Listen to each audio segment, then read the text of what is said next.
মহান আল্লাহ তাআলার দরবারে অসংখ্য গণিত শুকরিয়া আদায় করি যে আল্লাহ পাক রব্বুল ইজ্জত আমাদের মতো গুনাহগার নালায়েক নাফরমান অযোগ্য গোলামদেরকে গুনাহমুক্ত পরিবেশে জান্নাতের বাগানে আসার এবং বসার সুযোগ করে দিয়েছেন।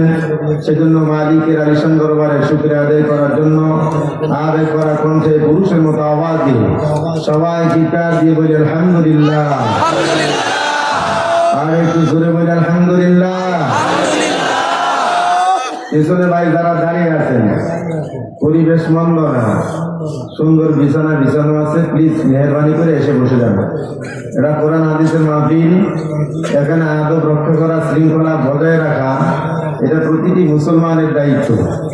এখানে আলাদা করে কোনো কর্মচারী রাখার দরকার আছে বলে আমার মনে হয় না, যেহেতু সবাই ইমানদার মুসলমান, কোরআন হাদিসের আদব আমরা জানি বুঝি, এজন্য নিজ দায়িত্বে এসে প্লিজ মেহরবানি করে বসে যাবেন।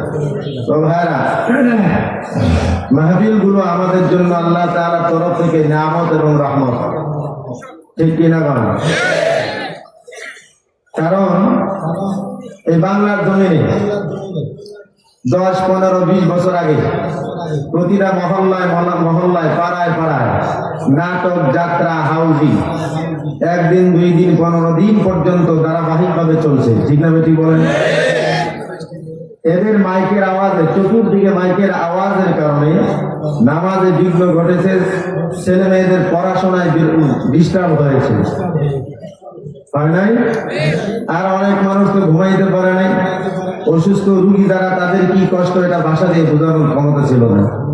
আল্লাহ তাআলা রহমতে, উলামায়ে কেরামের মেহনতে সারা দেশে এখন অনেকাংশেই কমে গেছে। এখন জায়গায় জায়গায় ছোট্ট একটা মসজিদ, তারপরে ওয়াজ মাহফিল হয়। কোথাও মসজিদ মাদ্রাসায় না হলে যুবকরা তাফসীরুল কোরআন মাহফিল দেয়, ঠিক আছে? কি বলে? এই মাহফিল গুলো আমাদের জন্য আল্লাহর তরফ থেকে বিশেষ নিয়ামত, রহমত।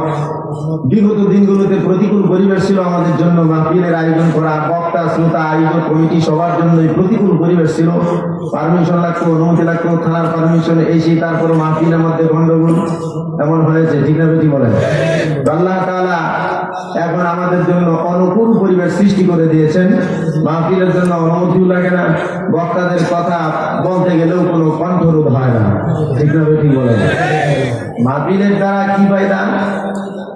আপনি বাজারে বা সংসারে যখন যেখানে থাকেন, কর্মব্যস্ততার কারণে পরকালের কথা আমরা ভুলে যাই।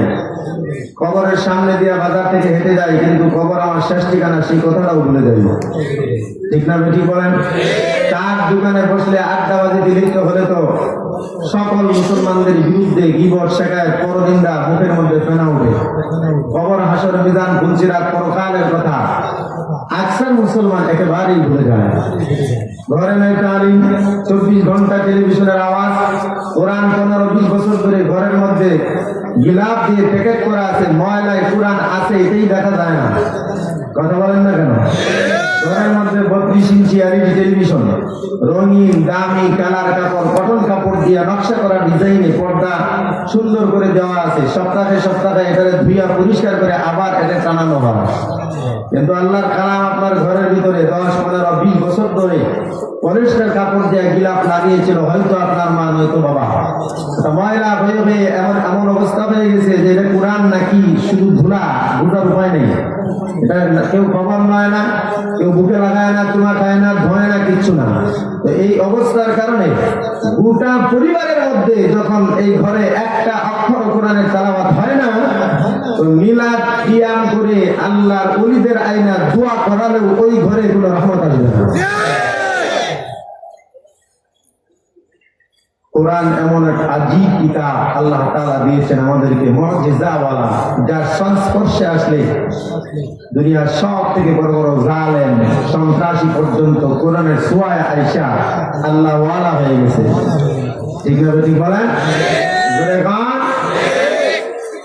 আমার আল্লাহ পাক রব্বুল আলামিন বলেন, কিতাবুন আনজালনাহু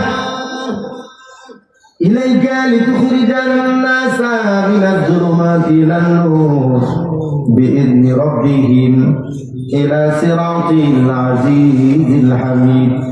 আল্লাহ তাআলা বলেন, পয়গম্বর আপনার উপর এমন একটা কিতাব আমি নাযিল করলাম যে কিতাব মানুষগুলোকে অন্ধকার থেকে টেনে টেনে হেদায়েতের দিকে নিয়ে আসে।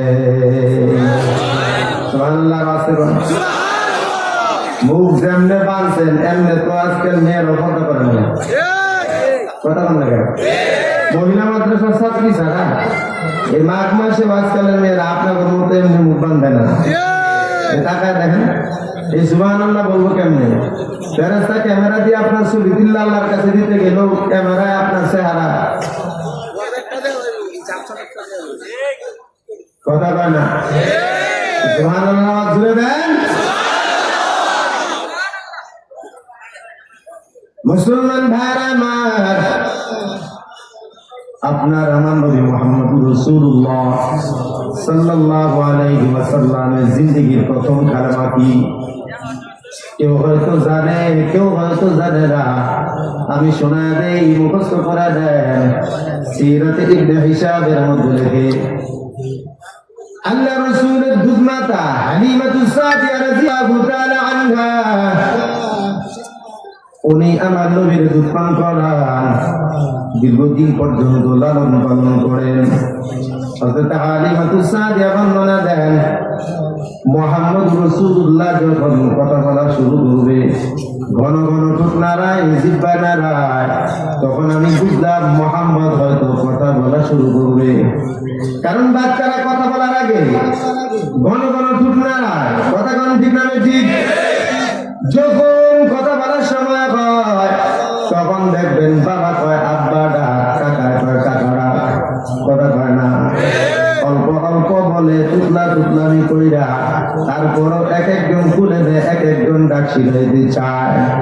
হযরত হালিমাতুস সাদিয়া বর্ণনা দেন, মুহাম্মদের ঠোঁট নাড়ানো অবস্থা দেখার পর আমার মনে হইল মুহাম্মদ কথা বলা শুরু করবে।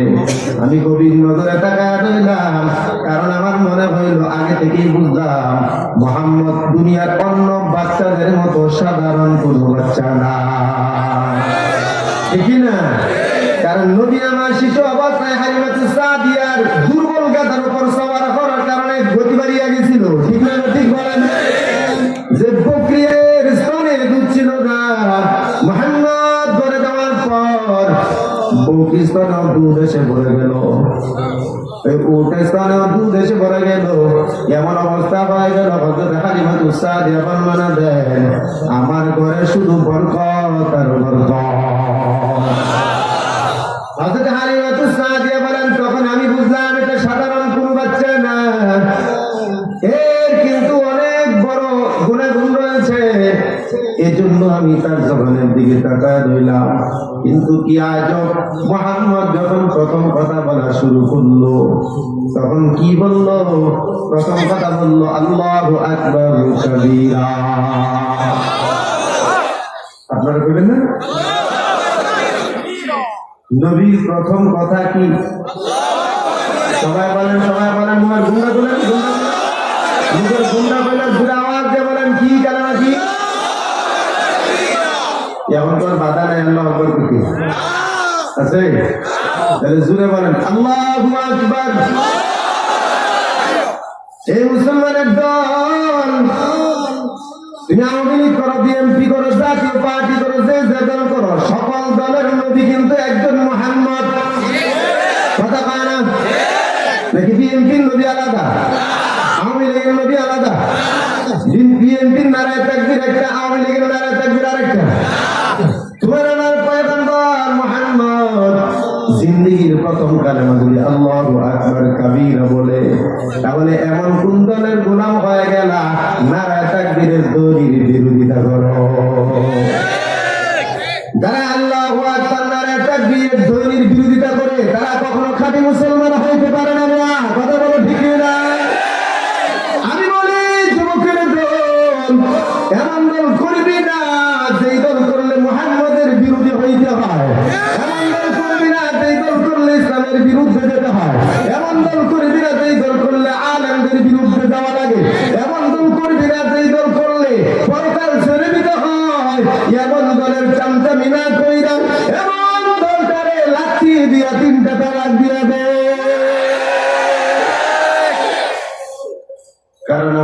শেষে মুসলমান কথা পায় না কবরে গেলে আমাদের যে জব হইব বিএনপি তো জব কেটে হইব নাকি আওয়ামী লীগে নাকি আলাদা কিছু জিজ্ঞেস করবে তো আমরা যে ধর্ম মানি তারপর তো এটা মানলেই যেতে হবে কবরে যদি জান্নাত চায় ঠিক না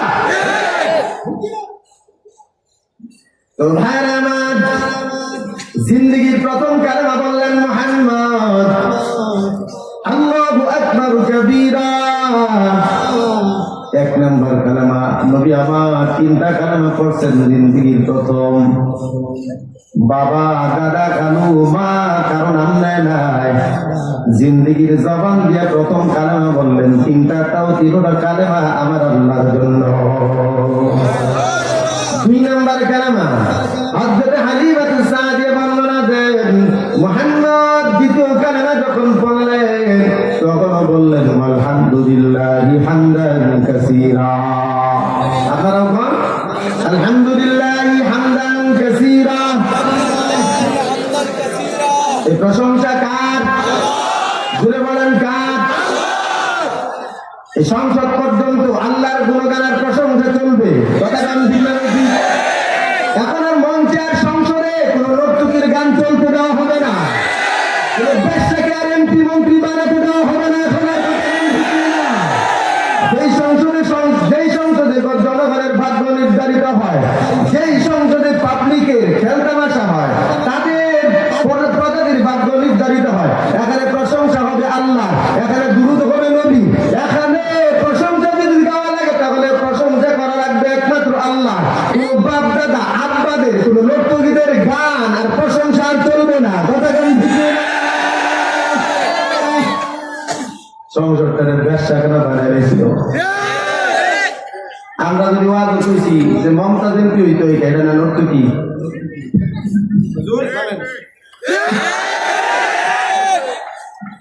কেন মমতাজ ব্যবসা হোক আর যাই হোক কিন্তু মানে এমপি তার সম্মান দেওয়া লাগবে কোন ব্যবসা তোর মা খালা হইতে পারে কিন্তু আনন্দের কাছে কোন ব্যবসা কোন সম্মান পায় না বেটা তোরা রাজনৈতিক চামচামির কারণে তোদের ব্যবসারে তোদের রুল মডেল বানাইতে পারিস নর্তকীদেরকে তোরা রুল মডেল বানাইতে পারিস তোদের লিডার মানতে পারিস আলম কোনদিন কোন নর্তকী ব্যবসাকে লিডার মানে না কথা গান থেকে না আমাদের এই গরিব রক্ত প্রত্যেকটা কণায় কণায় হালাল রিজিক খেয়ে বড় হয়েছে আমাদের হাত দিয়ে আমাদের মাংস আমাদের চামড়া